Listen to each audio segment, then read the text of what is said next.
evening again, everyone. Some headlines from Iraq today. 6 Iraqi children killed in an accidental bomb explosion. Tests confirm cholera outbreak in Basra. Defense Secretary Rumsfeld said, quote, "In most of Baghdad at night, the hooligans are out. We've had people shot and killed within the last 48 hours. The United States is stepping up the war against disorder in Iraq, not a minute too soon for many Iraqis. Their present is chaotic, their future uncertain, and their past clearly terrible." Witness another headline from today. Thousands of bodies found at mass grave. But it's the latest on the attacks in Saudi Arabia that begin the whip tonight. Andrea Koppel at the State Department. Start us off with a headline, please.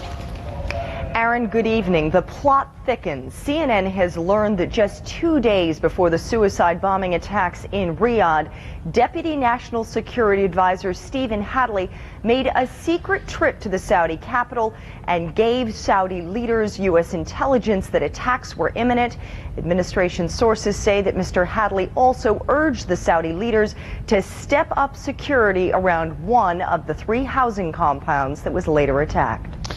Andrea, thank you. Back to you. At the top tonight, more on the gruesome discovery in Iraq of another mass grave. Jane Arraf on that. Joining us from Baghdad, Jane, a headline. Aaron, about 60 miles south of here in a poor Shia community, the ground gives up its secrets. Now, human rights groups say that valuable evidence is being lost, but relatives of the missing just keep digging. Jane, thank you. Another gruesome discovery, but this time it's not Iraq, it's the United States. The bodies of more than a dozen suspected illegal immigrants. Gary Tuckman reporting the story from Victoria, Texas. Gary, a headline. Aaron, 18 illegal immigrants hoping for a better life in America are dead after being packed into a stifling tractor trailer that was found at this truck stop here in Texas. A possible suspect is in custody. Aaron?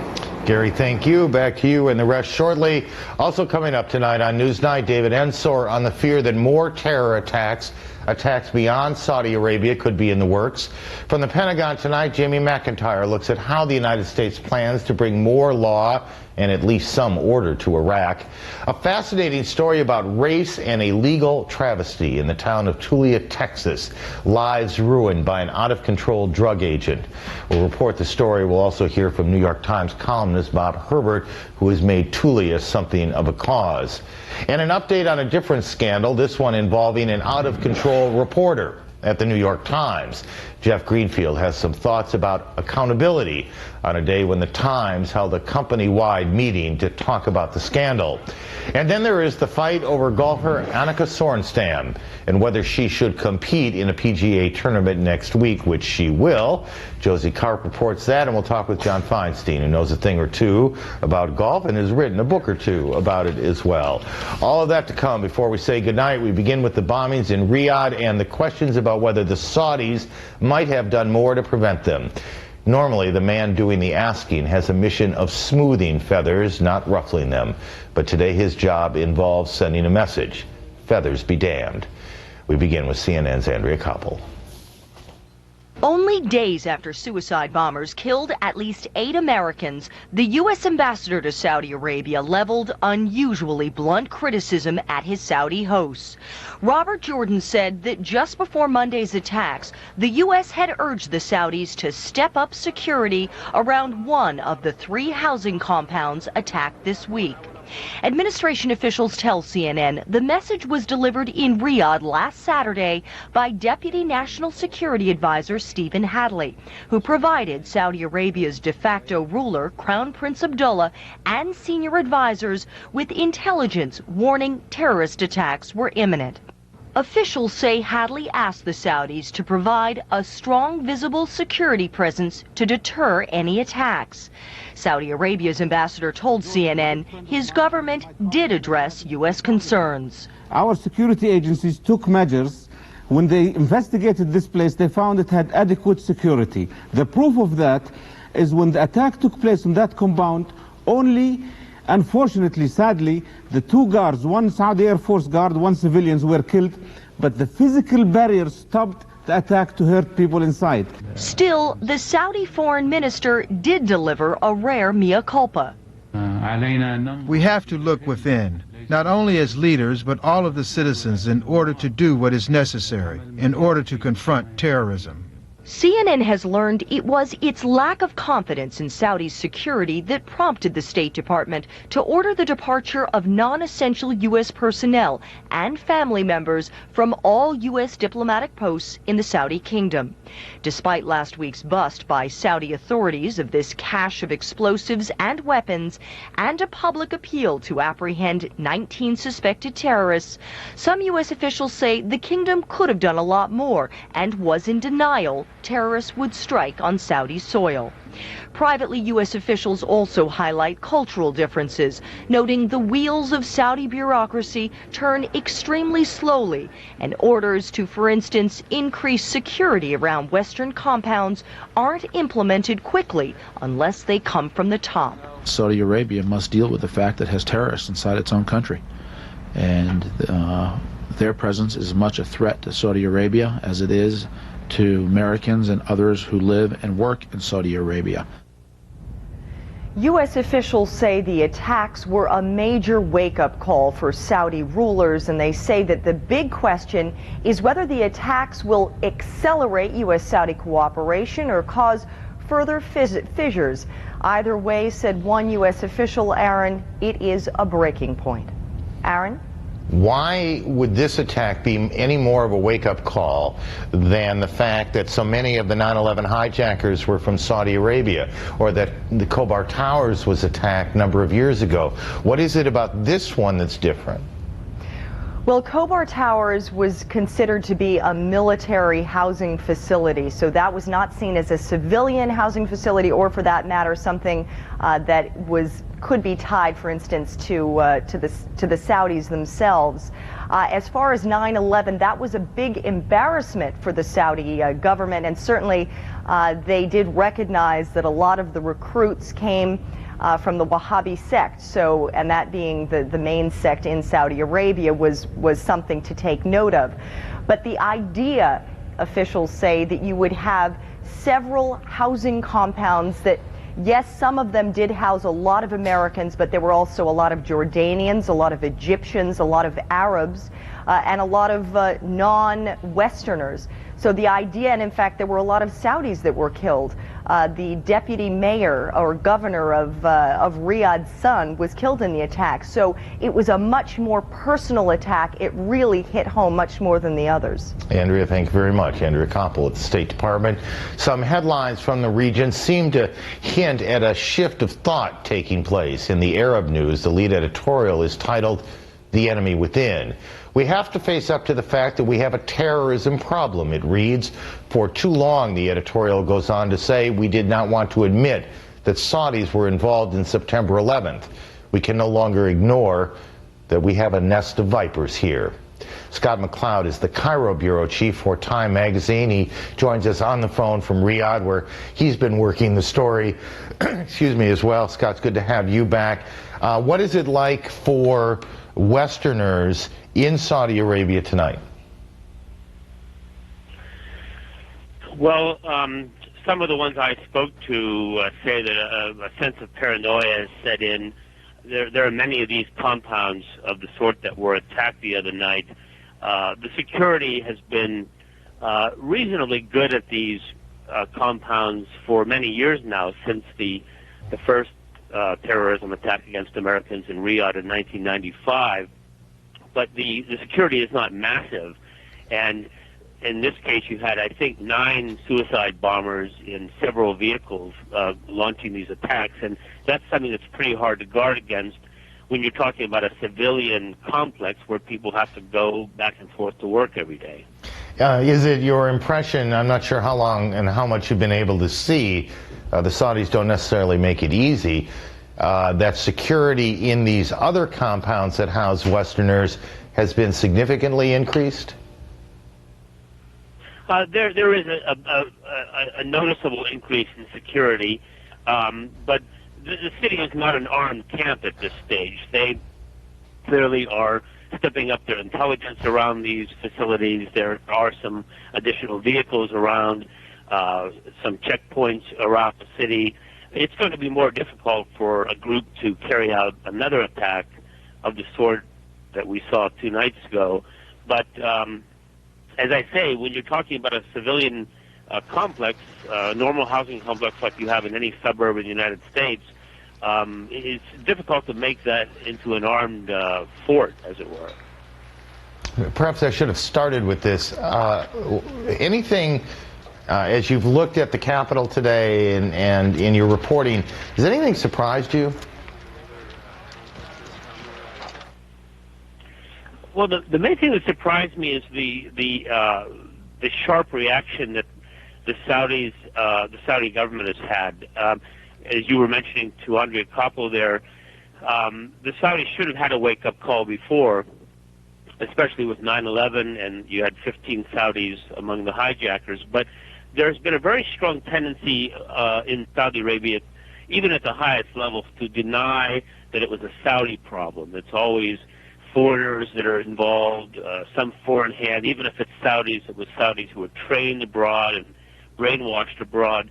But what I'm seeing in a very quick reaction from the Crown Prince, who's the de facto ruler of the country, into the religious leadership in the country, and some of the newspaper editorials like you've just mentioned, is a very strong acknowledgement that Saudi Arabia has the problem, and that this problem has to be dealt with harshly and immediately. In effect, the Crown Prince's State of the Nation address last night, was equivalent to what President Bush did after 9/11 when he said, "You're either with us or you're against us." The Saudi regime is coming down very hard, not only on the terrorists, but on people who sympathize with terrorism. They're sending out the message that any Saudi who thinks that this was a good idea, that these foreigners who were killed deserve to be killed because they're infidels, are no better than the terrorists, and that we're going to crack down on this mentality as well as the terrorists. Now, it remains to be seen whether that kind of confrontation with this sickness in the Saudi society takes place. But clearly the Crown Prince and the government are throwing down the gauntlet to extremist religious leaders in the country, and all sorts of people who make excuses for terrorism, support the suicide bombings in Israel, support the suicide bombings in Chechnya. Now it's come down to downtown Riyadh, and the government's reacted very strongly. Scott, be safe there, and hopefully we'll talk again. Thank you very much. Scott McLeod, the Cairo bureau chief for Time Magazine, who's in Riyadh tonight. Now on to the chance that this is just the start of something, that there's more to come. American officials began raising the possibility of that before the smoke even began to clear in Riyadh. And as we go to air tonight, the State Department is again warning against travel to places around the world, in this case East Africa and Malaysia. Our national security correspondent, here's CNN's David Ensor. In the wake of the bloody attacks in Riyadh, which the Bush administration says bore the hallmarks of al-Qaeda, officials say there is intelligence suggesting there could be additional terrorist attacks soon. It does show that they indeed remain a threat, and that's why this administration is working so diligently to prosecute this war against al-Qaeda everywhere. U.S. officials say there is intelligence information about Kenya, scene of the resort attack last year, about the Philippines, dealing with a Muslim insurgency there, and in Southeast Asia, particularly Malaysia, where a new State Department travel advisory warns of possible attacks like the one in Bali, Indonesia, against locations where Westerners congregate. U.S. officials say there is also intelligence suggesting additional attacks are possible in Saudi Arabia. Saudi officials say they are getting tough. We are determined to pursue those people who are haters, who are anti-Islam, anti-Arabs, anti-humanity, regardless of how long it takes. U.S. officials say the Riyadh attacks may be what 9/11 was for the United States, a wake-up call for the Saudis. Democratic presidential candidate Senator Bob Graham said he hopes the Saudis get the message. They have been an uneven and unpredictable ally in the war against terror. Saudi officials are reportedly focusing in on this man, Khalid Mohammed Musallam al-Jahani, as the possible ringleader. A tape of him holding a Kalashnikov and promising to die in a martyrdom terror operation was found in an al-Qaeda safe house in Kabul and made public in January of last year. U.S. officials say al-Jahani did indeed make his way back to his homeland and may have played a key role in the Riyadh attacks.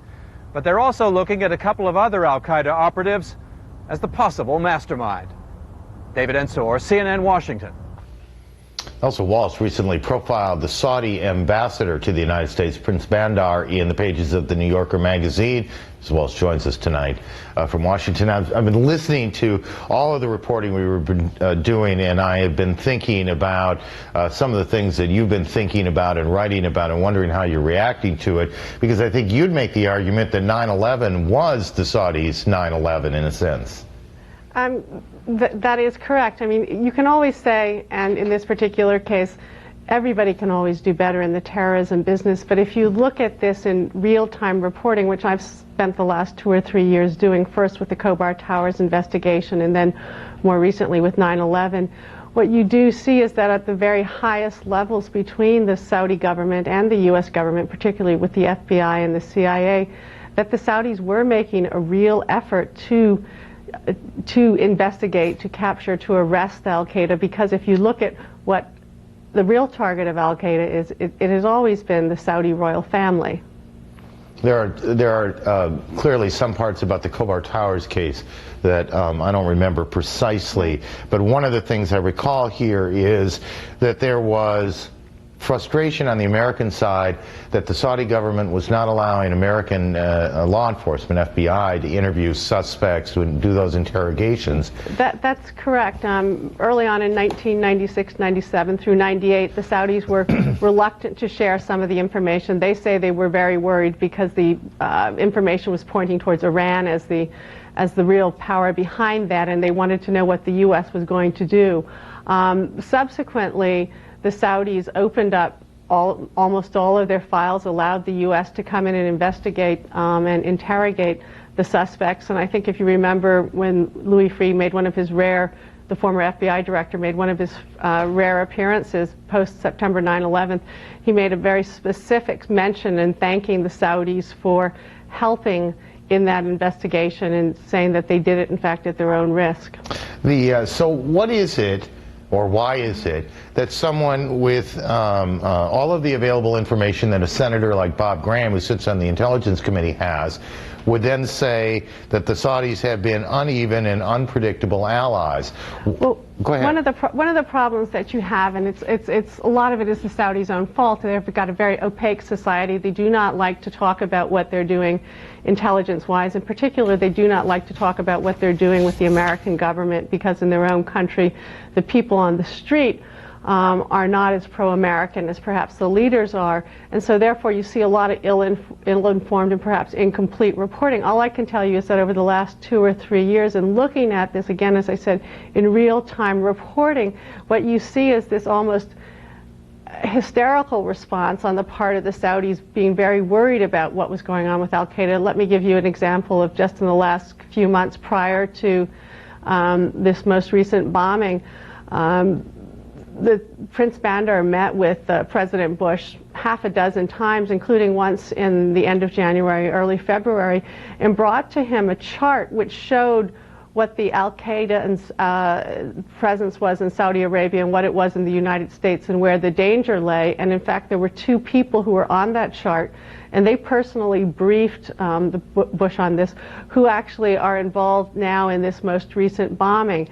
And when they'd go back and see Bush, Bush would always ask them, you know, have you picked up that guy? What's going on with that guy? So there was an effort to arrest, but what happens in these terrorist investigations, when you pick up intercepts and things of that sort, they're very, very hard to pinpoint. Nobody says, I'm going to bomb CNN at 2 o'clock on April 23rd. It's a much more coded kind of thing. But the administration has also said, the White House spokesman has said, that the Saudis need to do more, for example, to crack down on the fundraising for terrorists that go on in the country. Yes, they do. But the president has also said that the Saudis have been very helpful. Look, they do have a problem, a major problem, and nobody is more aware of it than they are themselves. And I think that, again, what happens is that because the Saudis do so much of their business at the very highest levels of the U.S. government, that in fact people don't really know what is going on there.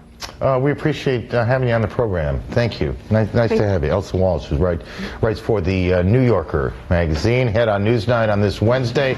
A truck turned into a tomb for Mexican immigrants trying to sneak into the United States from New York. This is Newsnight. Newsnight with Aaron Brown is brought to you by Pacific Life. Annuities, insurance, and investments. Rely on the strength of Pacific Life.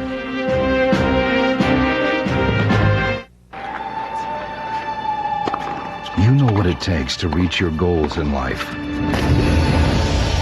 You're ready to meet any challenge, no matter how great. It takes persistence, performance, and strength. That's why you choose Pacific Life. For insurance, annuities, and investments, rely on the strength of Pacific Life. Listen.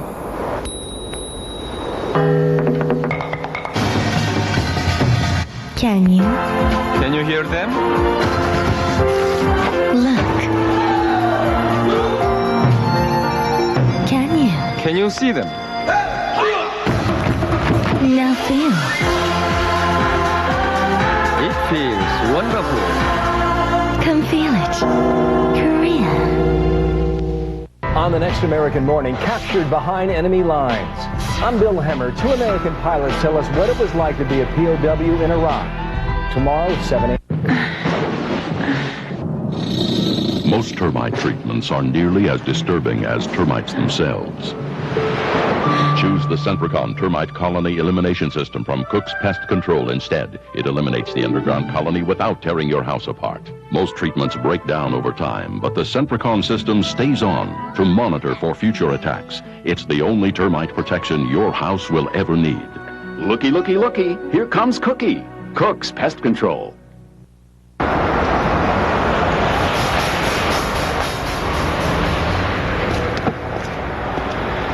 I got it, sir.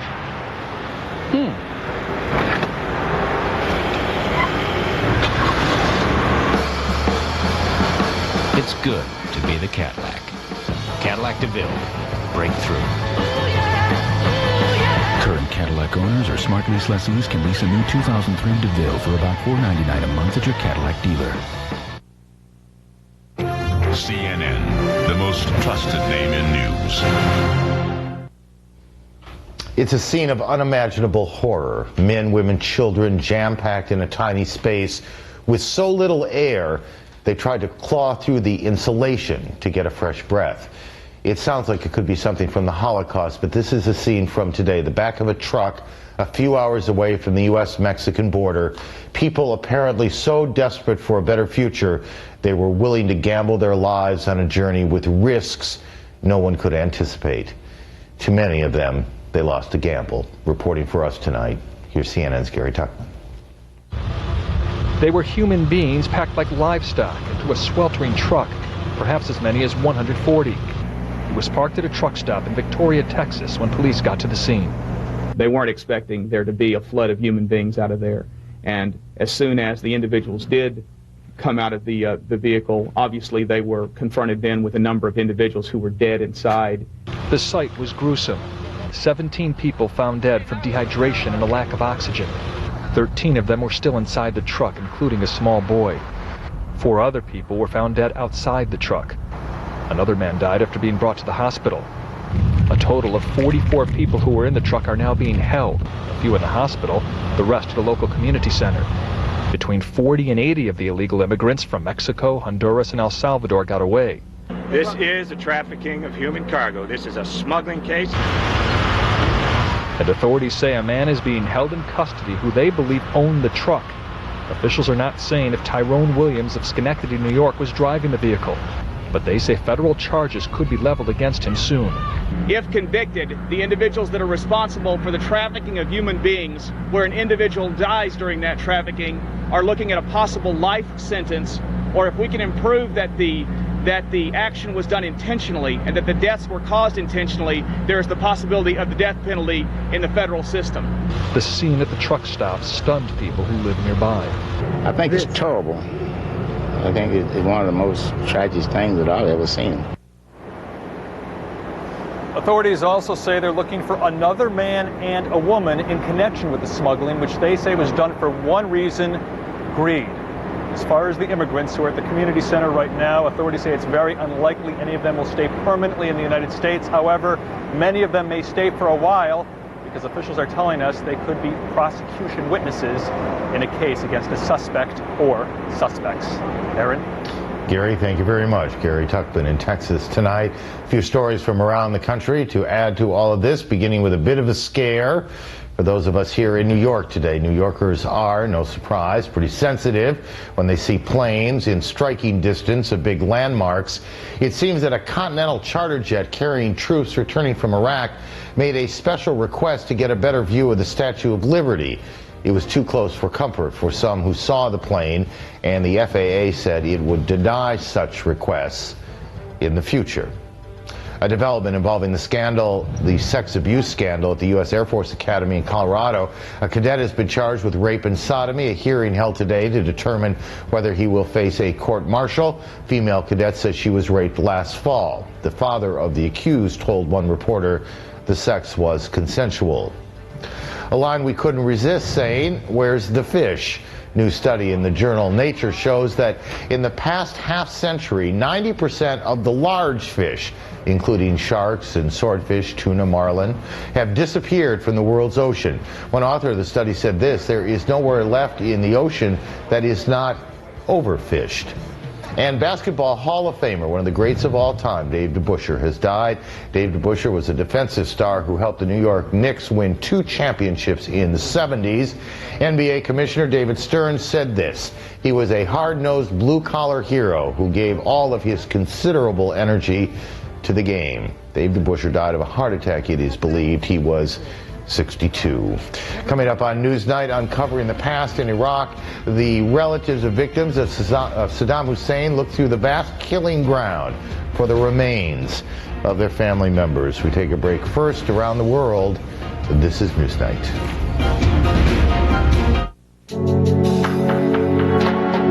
This is a good time to remember that what we all need most is each other. With open arms and open hearts, the people of Jamaica invite all of you to come together in Jamaica. One love, one heart, one heart. Come, let's get together. Ladies and gentlemen, welcome aboard flight 73 with service.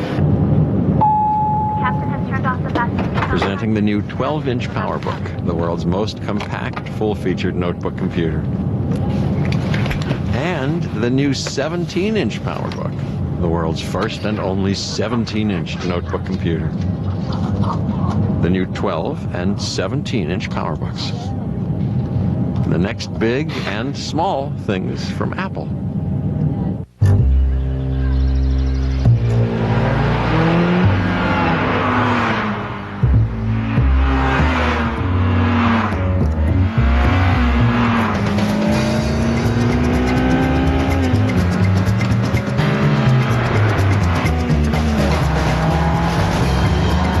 Introducing a new level of performance from Acura. The all-new TSX.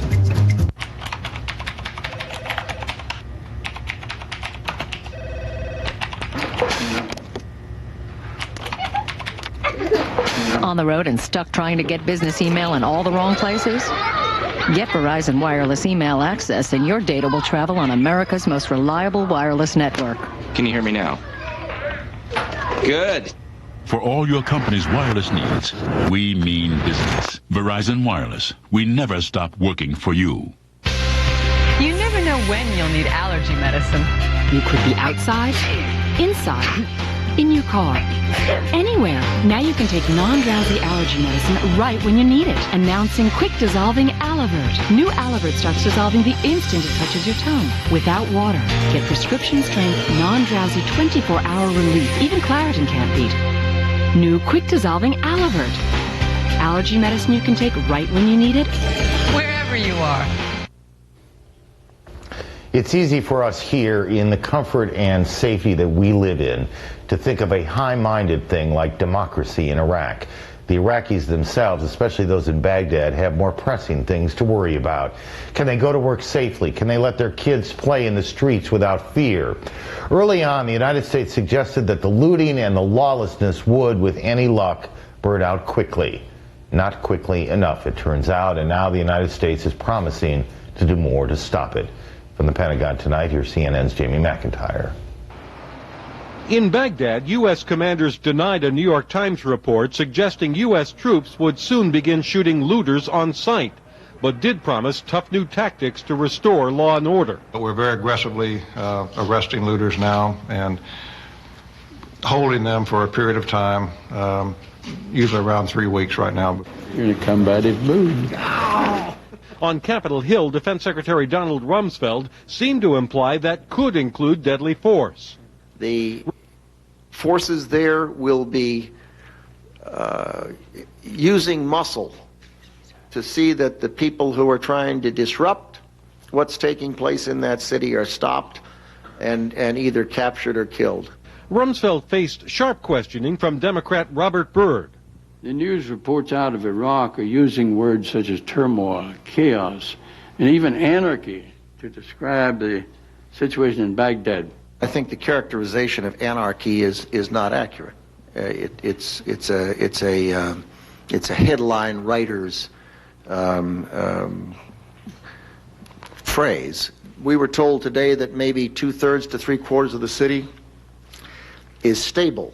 In response to criticism the U.S. has failed to secure suspected nuclear sites and mass graves, Rumsfeld argued it's unrealistic to expect perfect security everywhere at once. We cannot make a country that has been badly treated and abused, and a people that have been badly treated and abused for decades, we can't make it right. We can't make it like the United States in 5 minutes, and we know that. And Rumsfeld insisted recent personnel changes, including the arrival of top civilian administrator Paul Bremer in Baghdad, are not in response to problems.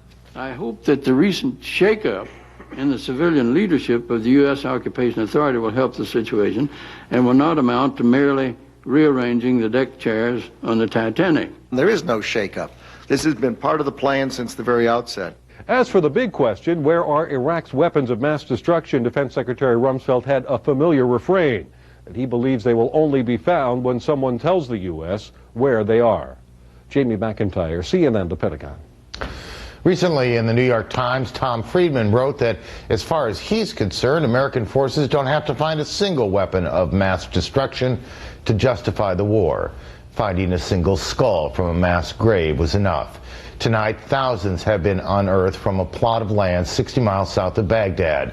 Nobody expects them to be the last, and for each one there is, of course, a family without a father or a cousin without a child. Reporting for us tonight, CNN's Jana Raff.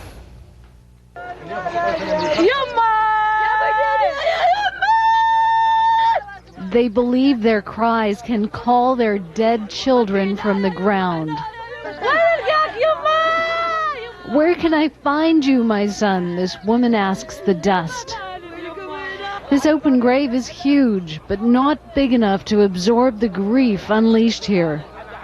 They were almost all Shias from poor villages believed to have been executed after a 1991 uprising against Saddam Hussein, encouraged but unaided by the U.S., failed. So far, about 3,000 bodies have been recovered as this mechanical shovel brings up huge chunks of earth. Iraqi volunteers reading out the names say only about half of them have been identified. When they don't find their loved ones, they're in despair. When they do find them, it's almost worse. Look, look, in the bag, this woman says. This man's father is in the plastic bag. He says his father was beaten to death by Ba'ath Party members on the road after the 1991 war. They gave the guns to those bastards and they controlled this country, he says. Let the world see and hear this. This man found his father yesterday but came back with a coffin and the body was gone, people here say. There's no way to console him. Nearby, we found someone who was supposed to have been buried but wasn't. Nasir says he hasn't spoken much to anyone in 12 years. He tells us of being taken when he was 11 with his mother, uncle, and cousin in 91 to this field. Along with others, they were blindfolded and bound. Security people pushed them into a ditch, shot them, and shoveled earth over them. They missed Nasir. When he made his way home, bruised and bloodied, his father told him never to talk about it. For 12 years, I haven't been able to talk or breathe. It was hard for me to go through school or finish my military service. I can't speak to anyone. I'm afraid of party members reporting me, since I was supposed to be executed. At the mass grave, many were also still afraid of the Baathists and the tribe they said aided them in the killing.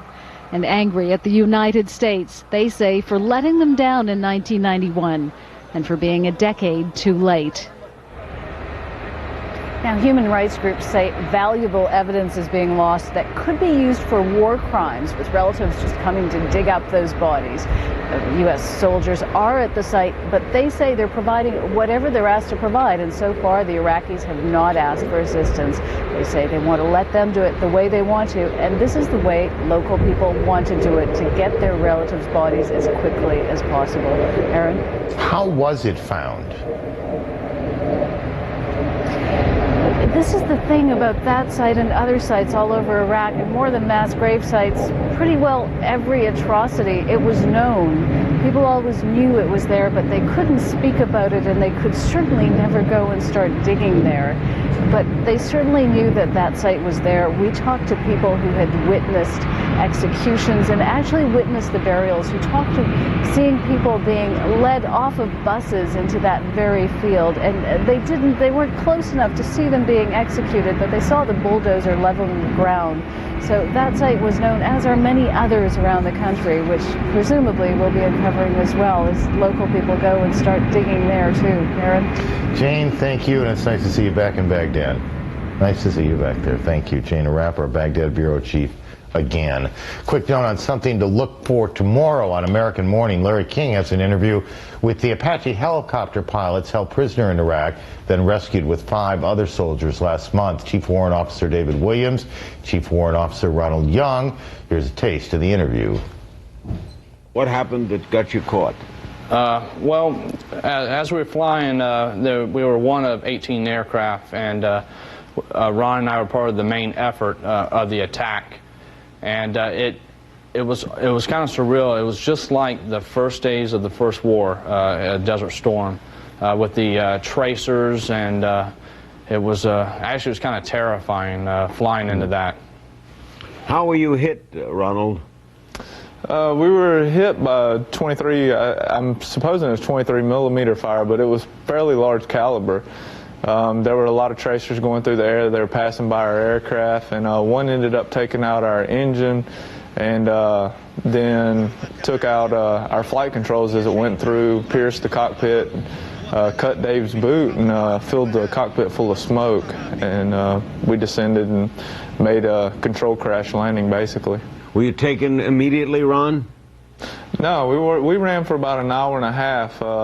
We basically took off running from the aircraft, found a ditch to get in, kind of fell off in it as we were running, and we sat there and got made some decisions about what we wanted to do, which direction we wanted to travel, and how to evade, and when we wanted to start trying to contact people to effect our rescue. The entire interview tomorrow morning on American Morning. American Morning starts 7 a.m. Eastern, runs till 10. That and much more on American Morning tomorrow. Still to come from us tonight. Continuing fallout from the scandal at the New York Times as editors try to explain what went wrong when a reporter lied about stories he was working on, lied about every way you could, and the controversy over a woman playing in a male golf tournament. We'll talk with John Feinstein about that and more. Newsnight continues from New York. Max means more. What does that mean? Max means more for every business pro. Max means more because the prices are low.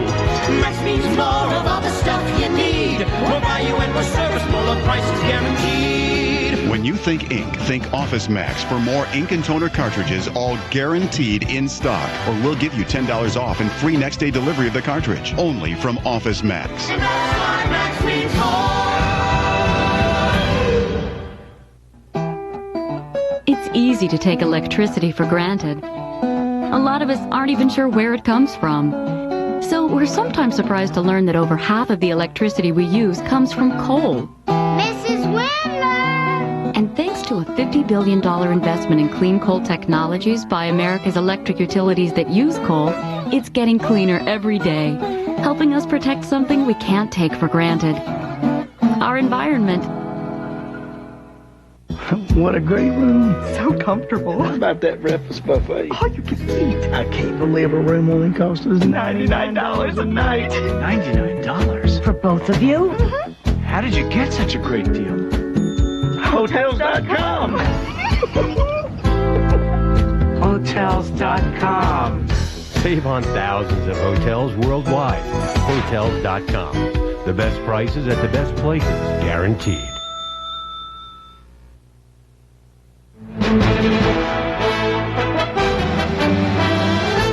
I'm Christine Romans with this Moneyline update. Stocks fell for a second day in a row. The Dow Jones Industrial Average lost 31. The NASDAQ dropped almost 5. U.S. retail sales fell in April, led by the biggest one-month drop in gas prices in more than a year. Watch Moneyline weeknights at 6 p.m. Eastern on CNN. Now back to Newsnight with Aaron Brown. And next out, Newsnight pointing the finger of blame in the New York Times scandal. Short break first. We'll be right back. Lou Dobbs Moneyline Update is brought to you by Bank of America. Higher standards. For a snapshot of today's market movement, log on to CNN.com.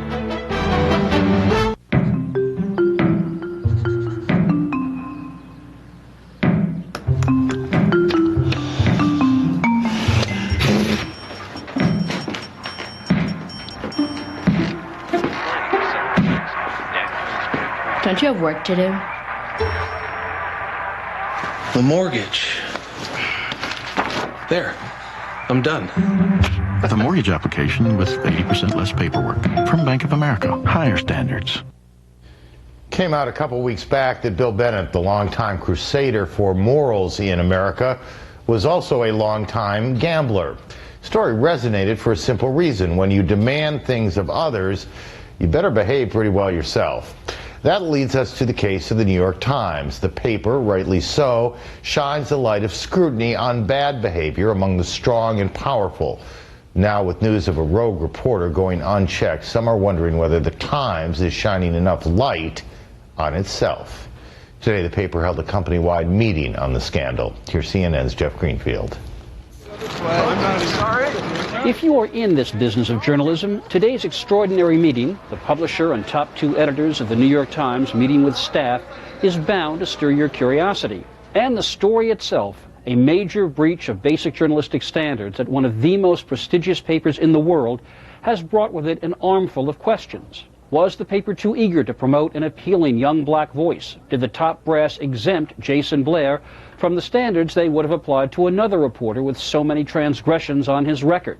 But there is another issue here, one that goes to the heart of the skepticism so many citizens seem to bring to the media. Is the New York Times, is the press in general, willing to live by the same rules it demands of every other powerful institution? Consider what the Times editorial page said last August in the wake of the wave of corporate scandals, when new rules were adopted to hold key executives responsible for future wrongdoing. The Times said, quote, "The move to hold top managers personally liable for any misrepresentations made to investors is a watershed worth celebrating. CEOs will no longer be able to feign ignorance about the details of their company's accounting," unquote. And when the stories broke last year about sexual abuse on the part of priests, the Times wrote, quote, Accountability requires that the people at the top accept responsibility in a manner that goes far beyond mere apologies. Accountability is the reason Kenneth Lay could no longer be in charge at Enron, unquote. And the Boston Globe, which is owned by the New York Times Company, editorially called for Cardinal Law to resign on essentially the same grounds. But in talking about Jason Blair's breach of trust, Times publisher Arthur Sulzberger was quoted in last Sunday's Times as saying, quote, "The person who did this is Jason Blair. Let's not begin to demonize our executives, either the desk editors or the executive editor, or dare I say the publisher," unquote. Take a different question. Who should investigate what went wrong? After the Space Shuttle Columbia disaster, the Times wrote, quote, "We remain concerned that the board now in charge still lacks the independence needed to give its findings maximum credibility. It was a bad mistake for NASA, whose very future is at stake, to appoint the investigators," unquote. The Times said that its exhaustive investigation into the Blair affair, specific accounts of what went wrong and what mistakes were made, went into the paper without being seen by either of the top two editors. But the reporters and editors who did compile the story ultimately report to those top two editors, Howell Raines and Gerald Boyd. As a contrast, back in 1998, after CNN retracted its Tailwind story that alleged the use of nerve gas by U.S. forces in Southeast Asia, CNN hired outside attorney Floyd Abrams to run an independent review. These essential themes, accountability, transparency, no cover-ups, have been staples of editorial pages for decades. At the New York Times, these have been its editorial demands on everything from Whitewater to 9/11. And now, this most honored of all American papers finds itself being asked the very same questions it has so often asked of others. Jeff Greenfield, CNN, New York. We should add that at today's meeting of the New York Times, Howell Raines, the paper's executive editor, told staff, excuse me, that was coming all night, told the staff he wouldn't resign because of the scandal. That, according to staffers who were there. Next on Newsnight, we'll talk more about this story with WashingtonPost.com reporter and columnist Terry Neal, who has had a lot to say since the scandal broke. Take a break first. We'll be right back. Smart Balance Buttery Spreads, judged the best tasting in the soft vegetable spread category by the American Tasting Institute, helps to improve the ratio of good to bad cholesterol with no trans fatty acids and no hydrogenated oil. Use delicious Smart Balance Buttery Spreads.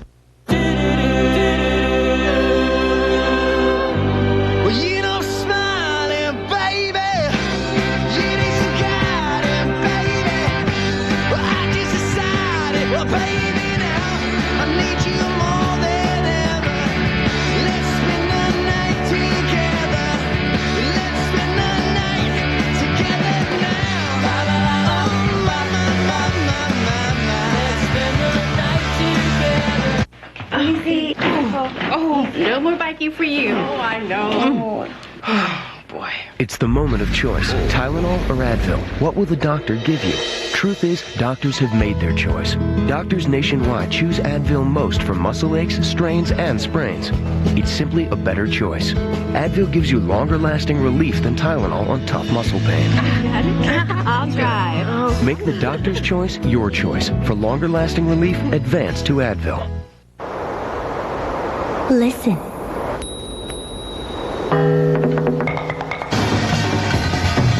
Can you? Can you hear them? Look. Can you? Can you see them? Now feel. It feels wonderful. Come feel it. Korea. Today, Gateway wants you to forget about technology. Gateway wants you to stop worrying with computers and fussing over electronics and trying to figure everything out by yourself. No more guessing about what to choose or how to make it work or how to keep it working. You're not on your own anymore. Today, Gateway makes computers and electronics that work together and with you. Start enjoying the comforts of Gateway. Of trust, America's most credible news source, year after year. The power of pictures, Images live the instant the story happens. The power of reporting. More bureaus than any U.S. television news organization. The power of CNN. The most trusted name in news. More now on the story of New York Times reporter Jason Blair and an uncomfortable question: should the fact that Jason Blair is black even enter into the discussion? Terry Neal is a columnist for WashingtonPost.com. He's been writing about this, and we thought we'd talk some about him. Good to have you on the program. Thanks for having me. Well, Howie Kurtz from the Post, who did a lot of good reporting on this, threw the race question out. Do you think it doesn't belong here at all? You know what, I don't have that much of a problem with the question being raised, just because I think it's inevitable. And, you know, as a reporter and somebody who asks questions for a living, I would never say, don't even ask the question. And I actually think that the news media, the real news media, has done a pretty good job in covering this aspect of the story. I think the race issue mostly has come up by ideologically driven columnists and talking heads and talk radio people. But I think the general media has done a pretty good job. They've raised the question. They've kind of given both sides of it, but the flames are really being, I think, fanned by, I would call them ideological opportunists. Well, welcome to modern media, you know what I mean? Do you think that there is nothing to be said here that, I mean, one of the things that Howie said was he wondered if a middle-aged white guy would have been given as many chances with as many mistakes. Do you think that that question or that concern has taken on too large a part of the discussion? I do, and this is why.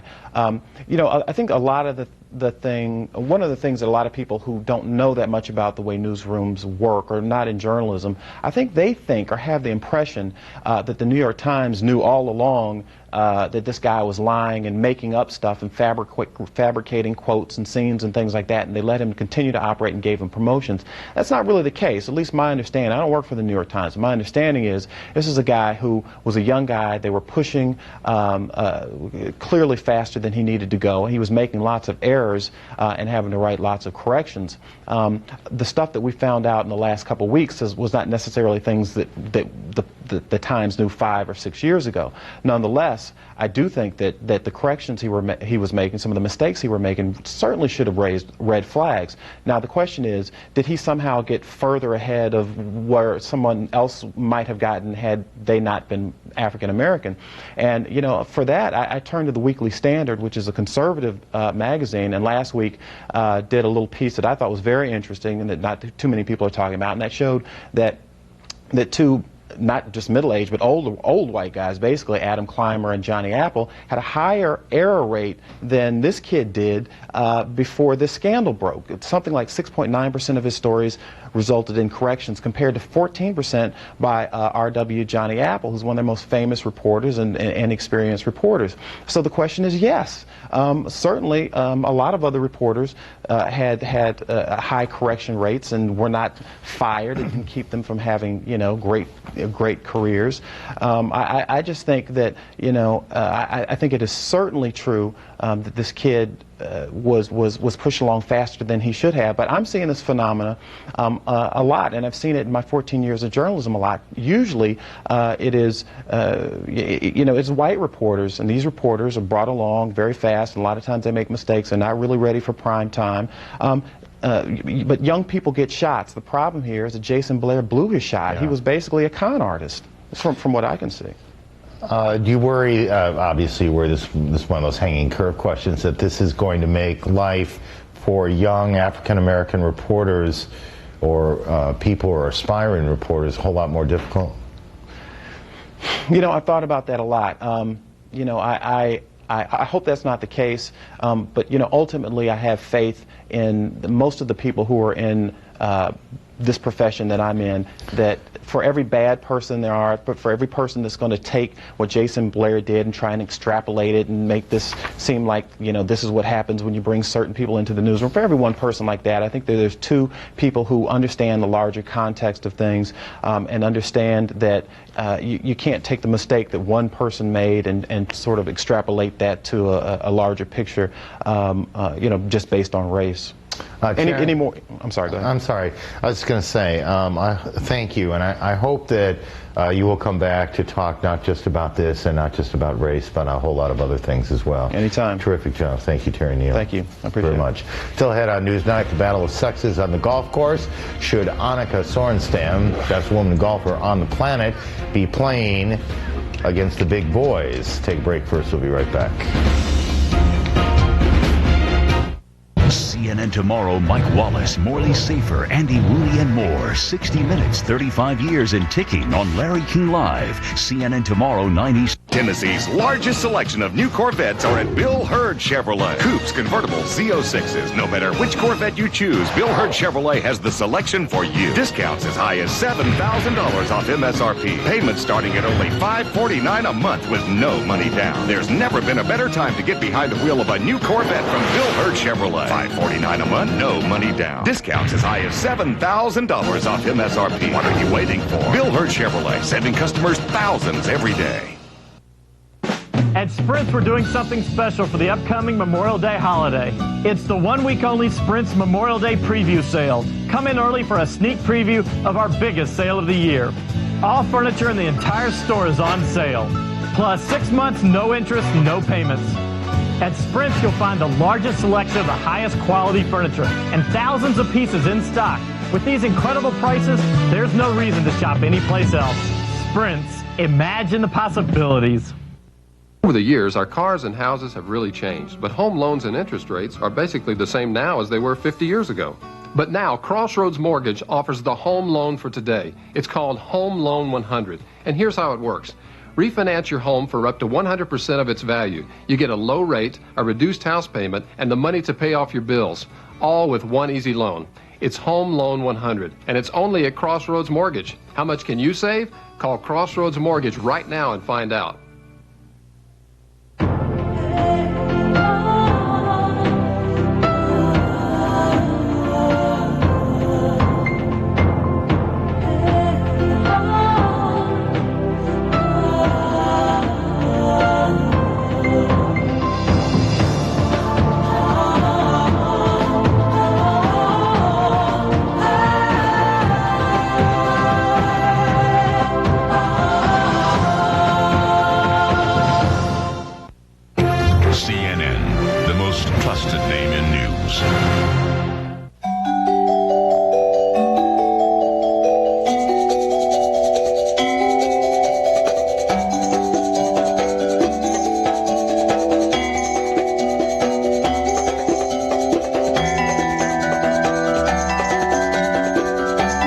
Protection.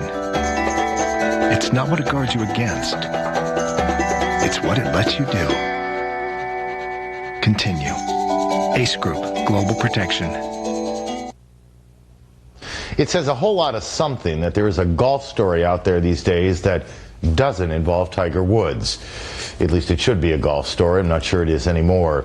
The decision by the world's best female golfer, Annika Sorenstam, to play a PGA tournament, a men's event, next week in Texas, will be the sports story of the week. And it seems it's going to be a really long week because it's already started.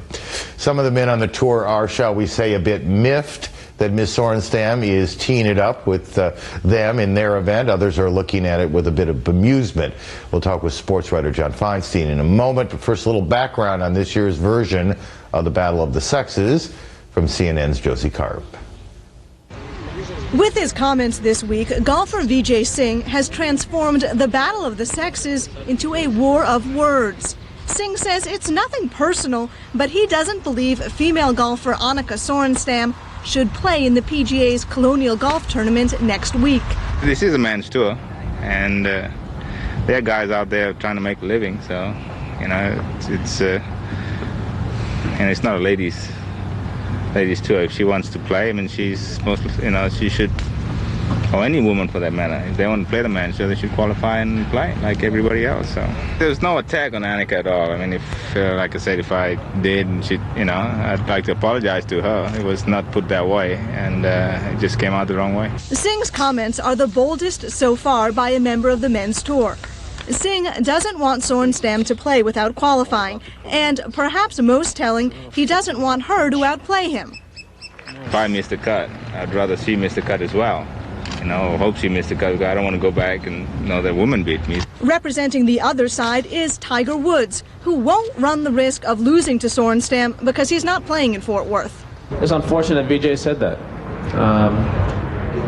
It's very unfortunate, but I left a message for Annika and just told her just go out there and play. It's going to be a huge distraction. Everything that week's going to be a huge distraction for her, but just go out there and play and compete. Since Sorenstam announced her intentions 3 months ago, she's been under intense scrutiny. All along, she's maintained that the tour players she's heard from have agreed more with Woods than with Singh. I've talked to a few players. I must say they've been very positive, at least to me, what I've heard and the things that they've told me. I had a chance to play with David Frost at the Colonial, and he was very supportive. I don't think it's a knock on the LPGA Tour if she doesn't do well, and I don't think it's a knock on us if she makes the cut. It's a one-time deal. It'll be forgotten about 6 months from now. But for now, it's a big story that will only grow over the next 8 days until Sorenstam tees off with the men next Thursday.